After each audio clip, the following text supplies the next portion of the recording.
Hey guys, I hope you're all doing well. It's been a little while since I posted a video, and some of you may have been wondering what happened. The last video I posted was when I was in Iceland, and I've been back I think for a couple of weeks now. And the reason that I haven't posted anything is that I've been moving into a new studio space. And in fact, I'm in the space right now. Unfortunately, I can't show you much of it because I'm still outfitting it. And there's pretty much no furniture here. I have some furniture coming in a couple of days. The audio also leaves a bit to be desired right now. You can probably tell it's a little live in here, but I'm working on all of that. And one of the reasons I've moved into this space is because I do have plans this year to produce a lot of new and what I hope you will find to be interesting content. And I always really want to try to talk about things on this channel that you can't find elsewhere. So I hope that you will hang around and look for some of that future content when I finally get this space outfitted. I wasn't going to post a video until I got at least my furniture and some other things figured out in this space, but something happened yesterday that I thought was fairly interesting, and it actually is part of a subject that I did want to talk about in the future, but I think it's now is a good time to talk about it at least a little bit today. So what happened yesterday was that Nikon released animal eye autofocus for their Z6 and Z7, or Z6 and Z7 cameras. This is interesting. And animal eye autofocus, for those of you who are not familiar with it, is a capability that Sony added to some of their cameras in the last couple of years.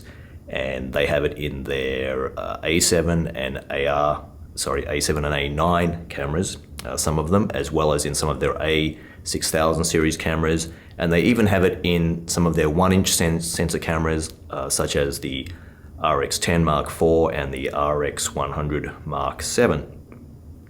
Animal eye autofocus is a capability that helps you lock on focus onto the eyes of a animal subject.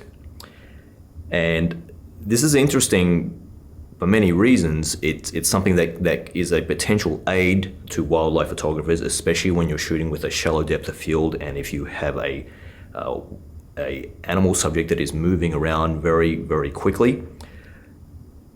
And it's part of a greater field which is generally now called computational photography. Computational photography includes such things as HDR, high dynamic range photography,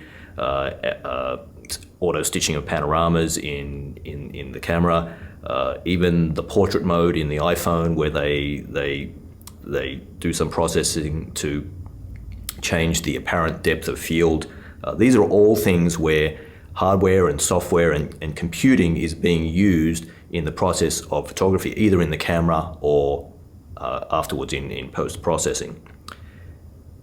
Now, animal eye autofocus is very much still a first-generation technology.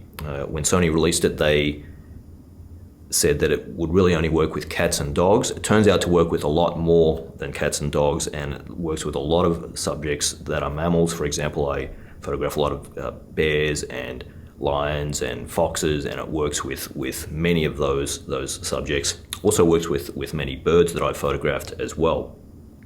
Now, because it's a first-generation technology, it's definitely not perfect, and sometimes it gets it wrong. Sometimes it does find the eye, and you'll get the little green square, and you know that you've got focus on the eye, but sometimes it will mistake something else on the animal for the eye.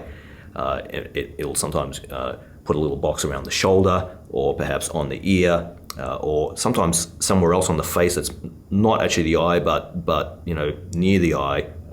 And sometimes it's okay because it's close enough, but sometimes it's wrong. One of the things that I think is exciting is the idea that in the future they might incorporate some learning into animal eye autofocus. What's happening now is that animal eye autofocus is powered by a database of images, so they've done some work at some point in the process to look at a whole lot of different subjects and in different situations, and to try to identify where the eye is, and to use that as a way to give the capability some intelligence. Now, when you're in the field and you're shooting and it's identifying the eye rightly or wrongly. If you could give it hints and you could tell it when it's right or wrong, it could use that and it could learn and potentially get better. So that's something that I think is quite interesting. Now, the fact that Nikon has released this capability in their cameras now through a firmware update, I think that's really interesting, because it shows that they think that it's something that wildlife photographers or anyone else who's photographing animals would find to be an appealing feature.